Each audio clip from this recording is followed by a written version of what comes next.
Hi, ladies and gentlemen, you are all welcome to Nkwain Sam Center. As you all know, my name is Nkwain Sam, and today is the 21st of February 2026. I am pleased to have as my guest this afternoon Kenny BluePearl. Welcome, Kenny. Thank you very much, Sam. So, I know you are from the USA, but I'm just going to let you introduce yourself to us better. So, over to you. Well, Sam, thank you for giving me the microphone. I'm Kenny BluePearl. I'm a rising reggae sensation. I'm an educator. Okay. But right now, I'm in the US. I work for corporate America, so I'm into a lot of many other things. And I'm over here in Manila, Philippines, for vacation. And it's a pleasure to be in this beautiful studio of yours. Thank you very much. So where precisely in USA are you based? So I live in Lexington, South Carolina. Okay. The southern part of USA. And that's where I'm based. And you're a Cameroonian, I suppose. Yes, I am. Okay, so where precisely are you from in Cameroon? From my parents hail from the northwest. Okay. Precisely from Bafut. Wow. Okay.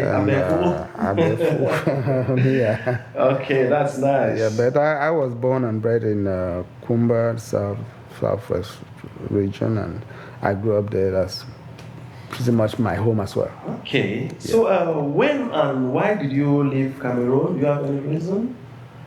I mean, we all have reasons to live in Cameroon. Do you have any particular reason you would like to tell us why you left the country? You're right. Actually, back in the day, I was a high school teacher, taught in many schools in Cameroon, public schools. But in 2017, I happened to have won the visa lottery, and wow. I decided to move over to the USA to get some other experiences. Congratulations. Thank you very much. My primary motivation was, go out there and see what's going on. Okay, so just let us know, what were your first experiences when you arrived in the USA?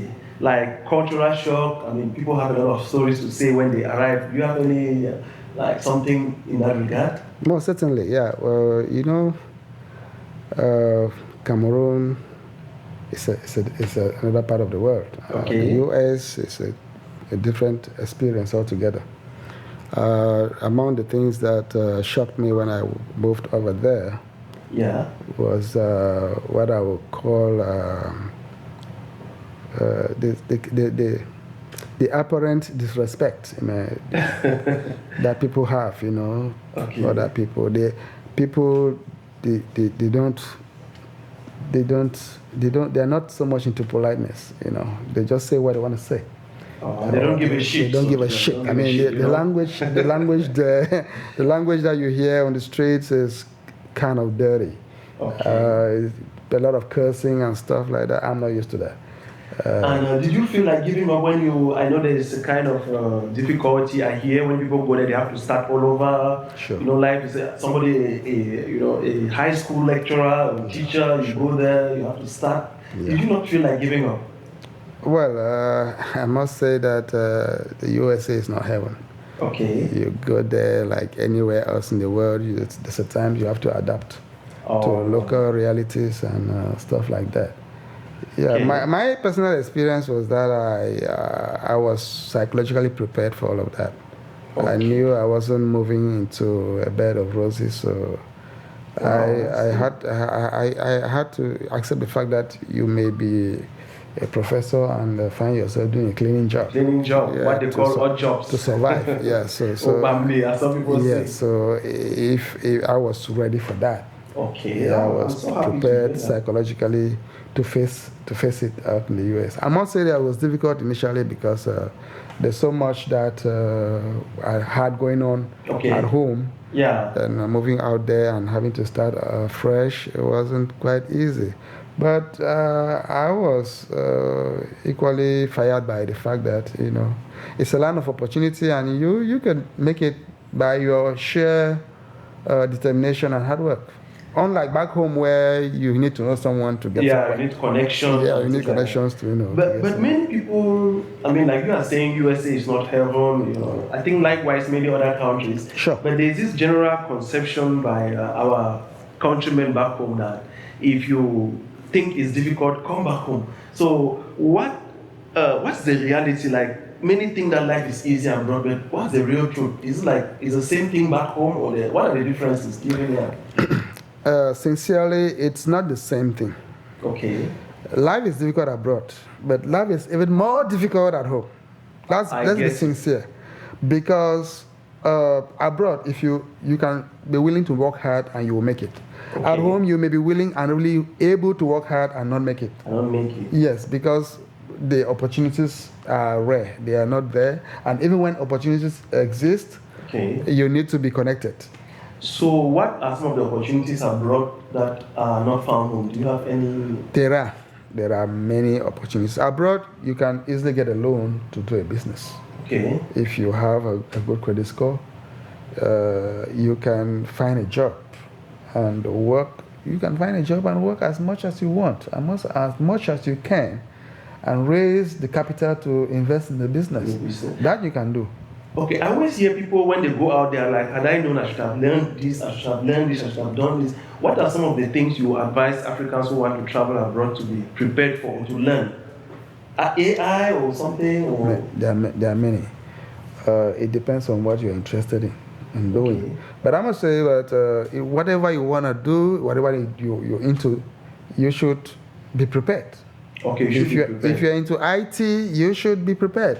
Be a specialist in a domain. Okay. Know your job. Know it to your fingertips. If you're a tech savvy and you are good in a particular domain, you will find somebody that needs that skill set, and they are ready to pay you for that.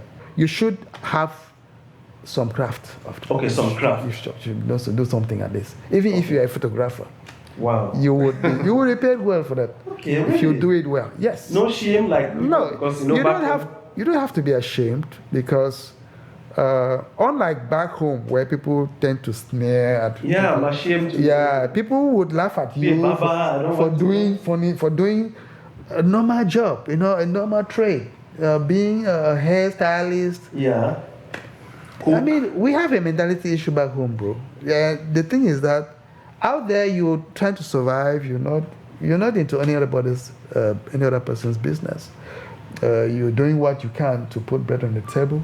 Okay. So let me sorry for cutting you, but I'd like you to give me, like, if you can outline just a few. What are some of the mistakes that Africans make abroad, which could cost them, like some common mistakes? I hear sometimes it lands them into jail or something. What are some of the common mistakes? Yeah, there are many. But those that are very common and obvious, people not going abroad the right way. They don't follow the procedure. They don't follow the procedures. So the immigration procedure is quite open and clear, but people tend to use ways. Yes, the shortcuts to get there. But when you do that, life will be tough when you get there. If at all you get there. Yes. So some of the things that you have to do is to be prepared. Prepared psychologically, be prepared emotionally, be prepared physically. It's a different ball game. Some of us were born in tropical areas. We've never been to where there's snow, where it's so cold. Yeah. You have to find a way to cope with things like that. You have to live abroad. It's a different culture. It's a different environment. You have to be prepared. Okay. So did your mindset change when you went abroad? Like really a shift of perception or something? Most certainly. There are things that I lived with back in Africa that I didn't know that could make you somebody. Wow. I mean, there are things that I could have done differently if I knew. My mindset has been changed. I have been, back in Cameroon, I would be looking at certain activities, certain jobs as menial, as dirty and stuff. But right now, I know what it takes to make money even in that dirt. Wow. So, yeah. Mean that you don't mind being a farmer any longer? I don't really mind. I don't care about somebody calling you a farmer, like calling me a bricklayer, calling me a truck pusher. Even if you are from a classroom teaching. No, you don't have to put all of that as a burden to yourself. Okay. You have to be free and do what pleases you. My late dad was a photographer. Okay. I learned it from him. And to be sincere, I wasn't so comfortable most of the time if people called me a photographer. But right now, if I'm doing photography, I'll be so proud about it. Oh. I'll be so proud about it that you wonder, is this the same person? I will be so glad if I have the opportunity to serve as a photographer. As a photographer? Yes. Okay, will you advise a young person to travel abroad, like Cameroonians or Africans in general?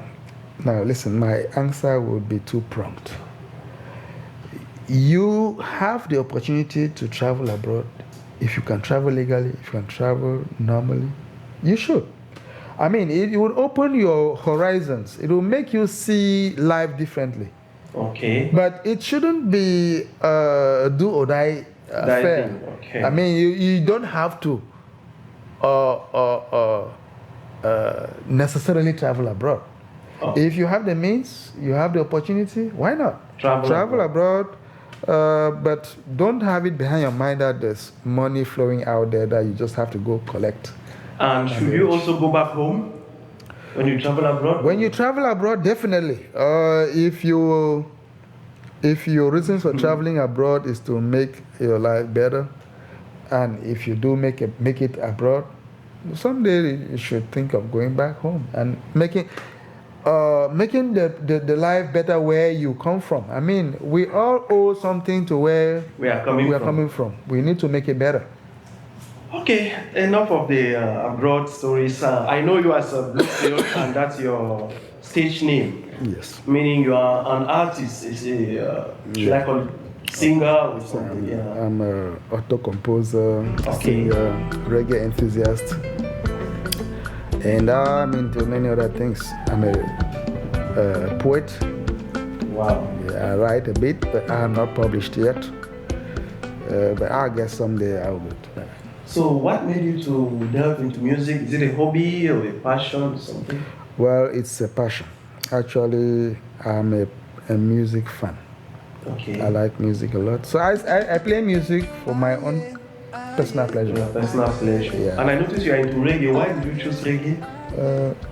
For me, reggae is militant music. Okay. Reggae is music that is committed. Okay. And it's a canal that we can use to pass powerful messages. All right. So my message, the music I play, is to sensitize and to revolutionize. Wow, to revolutionize. That's what I've gotten from it. That's it. So yeah, and this leads me to another question. By the way, who is your icon in music? In that case, reggae. Is it reggae? I have Bob Marley. Okay. Lucky Dube. Yeah. Peter Tosh. Wow. Alpha Blondie. Guys like that. They've shaped the way I look at the world. What about this South African guy, Lucky Dube? Lucky Dube, you just mentioned Lucky Dube. Wow, that's great. Unfortunately, he was killed. Yeah, he was killed. And yeah, he was killed. Bob Marley was killed. Yeah, most Are you not scared to be killed as well? With the revolution? I understand the question. At an age that I am no longer afraid of being killed, because one way or the other we will leave this world. Okay. Yeah. So that leads me to another chapter: the African population, African setup, African political system. Yes. How can you describe it? The setup of Africa. Like, how do you look at Africa as an African? Well, that's so global. Africa is a continent. That's one thing I discovered when I got to America. People in America think that Africa is a country. They don't know that it's a whole continent with as many as 54 countries. So that question is relevant, and it depends on which Africa you're talking about. Yeah. There's Francophone Africa that is not yet independent, including Cameroon. It's not yet independent. So it will be different when you're talking about Africa. Okay, we'll get back to that. What I was actually looking at is like people know us, of Africans, especially West Africans, maybe as a poor, disorganized, savages kind of a thing. Do you have that mentality as well, especially? No, not at all. All of that those are cliches that are being imposed on our people by those who don't love us. Westerners, Europeans, maybe Americans as well. Okay. But some of the time it's out of ignorance. Our people are not savage. Our people are not rebellious. Our people are not stupid. Yes. They are simply victims of a system, a colonial system that unfortunately gets perpetrated. Okay. And do you advocate for a kind of, are you a Pan-Africanist? Offshore, I am. Really? I am a flag bearer. Wow. Yes. So you are one of those who say Africa should have no border, Yeah. things like that. Are you sure it's going to work? Well, it's not about me being sure. Is it a good thing? Yes. Definitely, a borderless Africa would be unstoppable, so powerful, or be integrated. Is it feasible? It's very feasible. Remember, before the 1884 Berlin Conference, Africa was one unity. It was one country. Yeah, it was not partitioned into states and stuff like that, and nations. So if you are advocating for borderless Africa, you are indirectly advocating for the dissolution of all the African states. Is that? Not necessarily. Well, there's a pathway to follow in that procedure. I think that we can start by having open borders. Okay, open borders. And we can have a single currency, a single passport for everybody. Yeah. The present configuration could be like that. Like, the countries can be like provinces of one country. Provinces or regions or, administrative units like that. They could be governed, the present presidents could be governors of their different states. I get it very well. Yes. And then there's one federal. There's one federal president that's been elected by the whole of African people. With that population, shall we be able to cope? Africa doesn't have. Why doesn't America have difficulty coping? They have a good system. We can make a better system. Some people think that America has a democracy. Well, if you look at the American democracy keenly, it's not really democratic. But for now, it is the best among the worst ones. But I think Africans are not coming from a democratic setup. Or do you think it works in Africa? Americans themselves did not come from a democratic system. So there's nothing stopping us from copying what is better elsewhere or putting in place something that's good for everybody. I'm one of those people who think that actually democracy can work better in Africa. Wow. Okay. If it is practiced. I like that. Yeah. I like that. Okay, let's talk a little bit about Cameroon. You are a Cameroonian. Do you have any advice to Cameroonians? Because Cameroon is an Africa in miniature, we all know that. But then we are also sometimes classified as a poor country, third world countries, and things like that. Do you have any advice or any reason or anything? You're right. Unfortunately, Cameroon is one of those countries. I understand Mr. Trump even called it a shithole country recently. Unfortunately, that's what it is. It's a problem of governance. Cameroon is not poor. Cameroonians are poor because they don't have a responsible governance system in place. In fact, Cameroon is not, first of all, independent. You said this. Cameroon is still dependent on France. Okay. Half of the wealth of Cameroon is being shipped into France every year. Is that factual? It's a fact. It's a fact. And I bet you, Mr. Pobia cannot deny it openly. Okay. Yes. So should the diasporans be involved in politics, or we just keep working and supporting our families back home? Like everyone else, we are entitled to be participants in our own destination.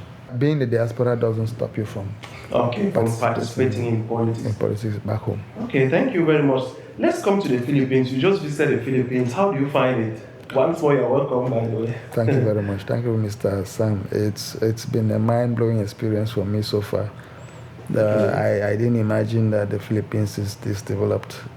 Many people call it a third world country. Yeah. I hope nobody has had the courage to call it a poor country. Yeah.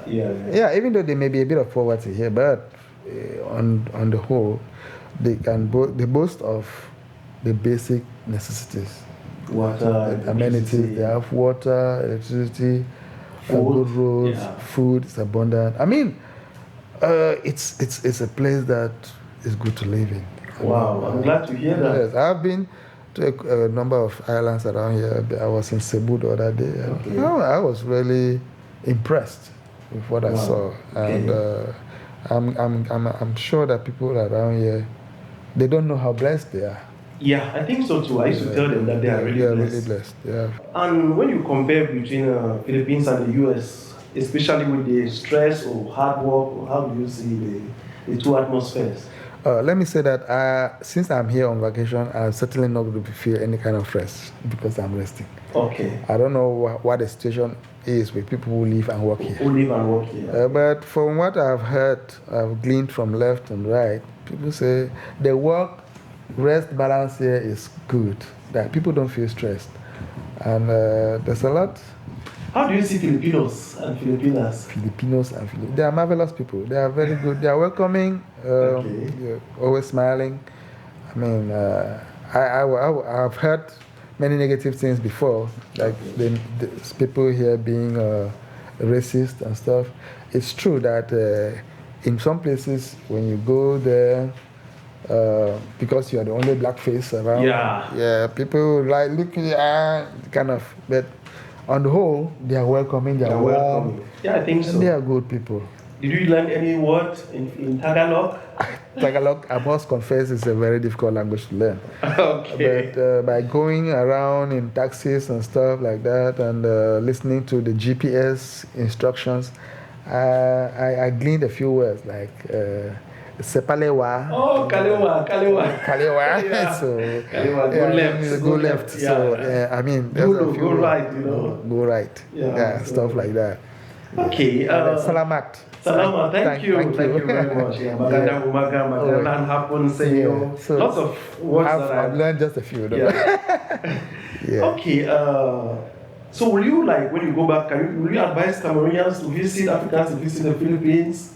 Because many of them really have no idea about the Philippines, I think. Especially for Cameroonians, the Philippines is open. It is visa-free. Visa free for them. So they can come visit. Unfortunately, some of our people are given the idea that you can come and look for a job in the Philippines. Oh, that's... it's an area that's a bit problematic. People, there are no jobs here, to be frank. Okay. There may be a few, but coming here purposely to have a job, you will not advise. You have to be. But you advise maybe those in the US to come who have jobs to come and relax. Come and relax, come and have a good time. I mean, life is cheap here. I mean, it's affordable. Yes, affordable. So, I mean, it's a good place to come and have fun. That's nice. That's nice. I'm happy to hear that. Yes. Okay, as we are rounding up, I would just like to ask you some maybe personal questions, if you don't mind. No. Like looking back on your life, you're an elder. Do you have anything you are proud of, which you've achieved, or something like that, or any regrets? Maybe you can put them side by side. Well, achievements. Well, the fact that I'm still here is an achievement. Okay. I've done a few things for myself and for my family. It's good. I'm glad. I'm grateful to God. I've been able to come this far. For regrets, no, I don't have much regrets. The only thing I feel unfortunate about is the situation back home. Okay. I think that issues could have been handled differently. And we shouldn't have all this bloodshed going on. I mean, it's so sad. Yeah, I can understand. It has really been dragging on for years, and it looks like we'll keep waiting and hoping, Yeah, so any message to Cameroonians, Africans worldwide, anything, any general advice, to them? Yes. For our people back home, they should know that America didn't just happen. People sacrificed for it to be what it is today. Okay. We cannot become independent without having to fight for it. Yes, if Cameroonians want to be independent from France, you keep going there. Because they're not. Okay. Yes, if Cameroonians want to be independent from France, they will have to do the heavy lifting. Nobody will come and help them. Okay. Because France is in conjunction in some complicated relationship with other people, other countries like America, to make sure this colonial situation persists. All right. Yes, because of interest. I get it. Yes. So our people should strategize better. The diaspora should not become so exhausted for what's going on. They should continue to support our people, continue to sensitize the youth. The one thing that I'm very grateful about is the Gen Z we have. The younger generation, I think they understand it better. They know that you cannot make omelets without breaking eggs. All right. So they are willing to pay the price. They are willing, and they are doing it. Okay. Yes. All right, BluePearl, I think I've asked you all the questions that I have on my table, and I'm so happy that you accepted to grant us this interview right away from the USA, and I hope to visit the US as well, and why not? I hope to see you when I visit the USA. Oh, so that would be great. Yeah. Son, I will be looking forward to receiving you someday. Sure. So thank you once more for visiting the Philippines, and thank you for granting the interview to me. Just, there are Cameroonians here up to 2,000 from statistics. Really? Yeah, so do you have any greetings to them, anything before we close? Hey, my people. You can speak in Pidgin if you don't mind, or in French. It's okay. I know we talk Pidgin. My people, greetings out there. I'm happy to be here, and I've seen the marvelous job that you guys are all doing. Continue to be good people here, and respect the laws. Don't tarnish our image here. I understand. We want to continue to be proud of you guys. Thank you very much. Thank you so much, BluePearl, and it was nice having you. It's a pleasure, man. Okay. All right, ladies and gentlemen, thank you once more for staying tuned with Nkwain Sam Center. Don't forget to like our pages, our social media pages, and to follow us on YouTube, so that whenever we post, of course, you'll be the first to have it. Like I said earlier, we have a lot of interesting topics and interesting discussions coming up. So do your best to support us as we do our best to keep you updated, informed, and entertained. With that, I wish you all the best and have a nice week.